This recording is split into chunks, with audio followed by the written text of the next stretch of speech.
છૂટાછવાયા નગરપાલિકા વિસ્તારમાં જે જાહેરમાં અને સરકારી જગ્યામાં જે ઘાસચારો વેચાણ અત્યારે ચાલી રહ્યું છે, જેના કારણે ઢોર મુખ્ય માર્ગો છે ત્યાં ભેગા થતા હોય છે, એની સામે અમે કલેક્ટર સાહેબ પાસેથી જાહેરનામા માટે દરખાસ્ત કરી હતી, જે જાહેરનામું અત્યારે અમલમાં આવી ગયું છે અને એના અન્વયે અમે જે તે ઈસમો છે એમને જાણ પણ કરી છે કે જાહેરમાં આવી રીતે ઘાસચારો વેચે નહીં, પરમિશન લઈને અને ત્યારબાદ જ જો વેચાણ કરવું હોય તો કરે તેવું.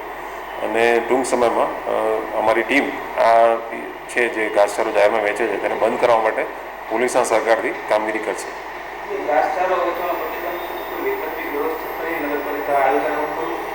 જે તે અરજદારો છે જે ઘાસચારો વેચાણ કરે છે એ અરજદારો જ્યારે અરજી કરશે ત્યારે એ સ્થળ એમને દર્શાવવાનું રહેશે, એ સ્થળ કયું છે એના આધારે એમને પરમિશન આપવામાં આવશે.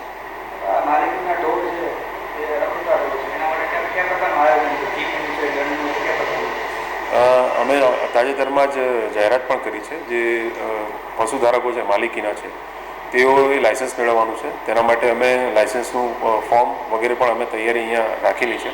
એટલે જે અરજદારો છે એમને અમે સમય આપ્યો છે અત્યારે કે તેઓ પોતાનું લાયસન્સ મેળવી લે અને ઢોરની નોંધણી અહીંયા કરાવી છે. ત્યારબાદ જે નોંધણી નહીં કરાવેલા હોય તેમને અમે બિનવારસી અથવા તો માલિકી વગરના જે ઢોર છે તેમ ગણીને તેમને અમે પકડીશું. સરકારની જે માર્ગદર્શિકા છે શહેરી વિકાસ અને શહેરી ગૃહના વિભાગની, તે મુજબ લાયસન્સની અરજી અને તેનું લાયસન્સનું ફોર્મ નિયત થયેલ છે. એ લાયસન્સ એ નગરપાલિકાએ એપ્લાય કરવાનું રહેશે લાયસન્સ માટે અને નગરપાલિકા જ તેમને લાયસન્સ આપશે.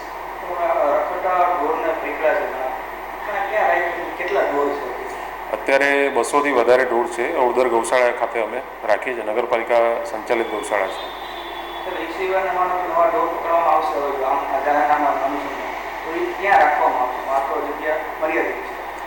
ઓળદર ગૌશાળા છે ત્યાં અત્યારે જગ્યા છે હાલમાં અમારી પાસે ઉપલબ્ધ. જે લાયસન્સ મેળવ્યા પછી જે પરિસ્થિતિ ઉદ્ભવે છે તેને ધ્યાનમાં રાખીને અમે વૈકલ્પિક વ્યવસ્થા પણ કરીશું.